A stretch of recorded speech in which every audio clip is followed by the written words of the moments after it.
कभी कभी बड़ी विपरीत परिस्थितियां उपासक के जीवन में आ जाती हैं, सबके जीवन में आती हैं। खुद अनुभव होता है, भजन में मन नहीं लग रहा, विकार अपने आप हमें आकर्षित कर रहे हैं, न मन साथ दे रहा है न तन साथ दे रहा है। बाहर हम जिसको मित्र बनाना चाहते हैं कि कम से कम वही हमें सपोर्ट कर दे, वो हमें और गिराने की बात कर रहा है। क्या करें? बिल्कुल असहाय, असमर्थ ऐसी स्थिति आती, पक्का आती, हजारों बार जीवन में आती। ये हम अपने जीवन की बात कह रहे हैं। हजारों बार एकदम अंधेरा, कोई पकड़ नहीं आ रही, अंदर से अंधकार छाया हुआ है, बाहर से कोई समझाने वाला नहीं, विकार का भयंकर उन्माद। तब अब कहां जाऊं, किसके पास जाऊं? कोई सूत्र नहीं, कोई भजन में रुचि नहीं, एकदम ऐसी परिस्थितियां या बाहर से एकदम प्रतिकूलता। देखो, बाहर की प्रतिकूलता झेलने की सामर्थ्य भगवत चिंतन में है।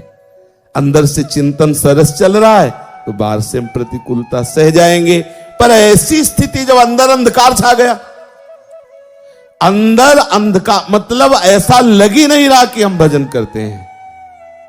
कोई नाम में रुचि नहीं, कोई शास्त्र में रुचि नहीं। वो कुछ क्षण के लिए ऐसी बात आई, शास्त्र में रुचि कोई, मतलब एक पता नहीं कैसी अंधकार में स्थिति, और बाहर सब प्रतिकूलता, विषयाकर्षण। अब उस समय केवल आश्रय काम करता है, केवल आश्रय। हो सकता है पुकार भी ना हो तो केवल आश्रय, जो आप अंदर से आश्रय लिए हो वो मूर्छा में भी रहता है, मूर्छित अवस्था में भी रहता है, मृत्यु समय भी वो रहता है। इसीलिए आश्रित का निश्चित भगवत प्राप्ति होती है, निश्चित कल्याण होता है। आश्रित का कभी पतन नहीं होता। इसीलिए बार बार सत्संग में रोज कहते हैं कि गोरे चरणारविंद का दृढ़ता पूर्वक आश्रय। जैसे हमारी मृत्यु का समय है, मन बुद्धि चित्त सब मूर्छावस्था को प्राप्त हो गए, कौन भजन कर रहा है? आश्रय उपस्थित है। जीवन भर जिनका आश्रय लिया, उस समय वो भजन के कारण नहीं, आश्रय के कारण हृदय में उपस्थित हो जाते हैं और उसको परम गति की प्राप्ति। आश्रय बहुत बड़ा तत्व है, बहुत बड़ी बात है। भजन और ये सब पीछे पहला आश्रय, बिगड़ी जन्म अनेक किया वही सुधरे आज, होई राम को। पहले बात आश्रय, और फिर आगे की सब बात। पहला आश्रय, उस समय आश्रय काम करता है। हमने देखा है, कई बार देखा है। एक बार हितधाम में श्री जी की सेवा में थे, तो ऐसी प्रतिकूलता आती, कैसे बताएं, बड़ी विचित्र प्रतिकूलता आती है।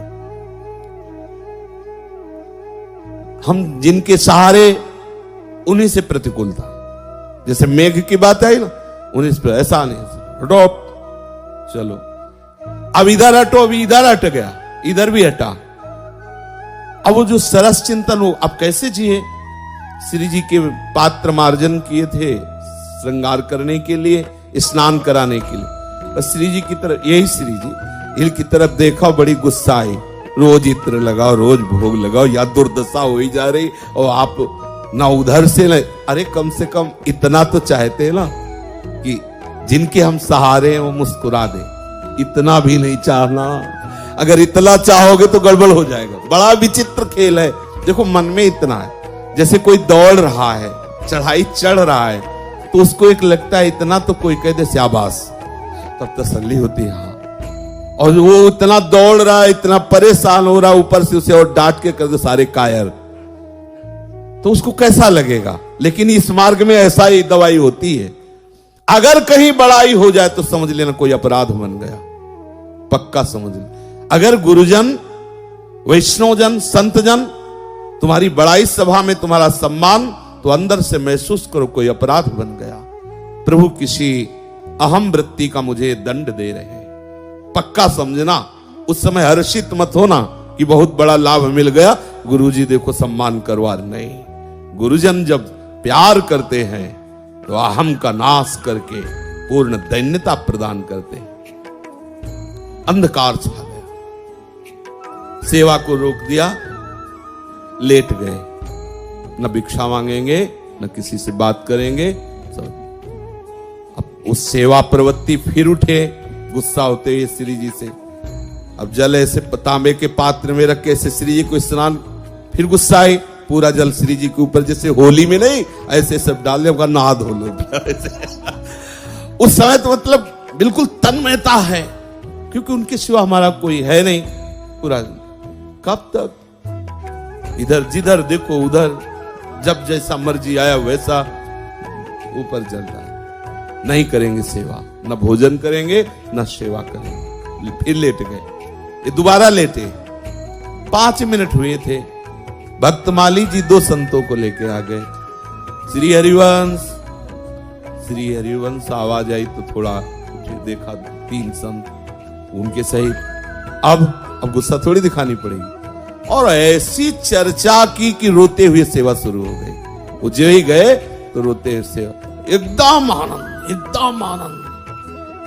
सच्ची बताते हैं, आश्रय तत्व संभालता नहीं, ऐसी ऐसी परिस्थितियां आती हैं मानसिक और शारीरिक कि उपासक परेशान हो जाता है। ये माया बहुत विचित्र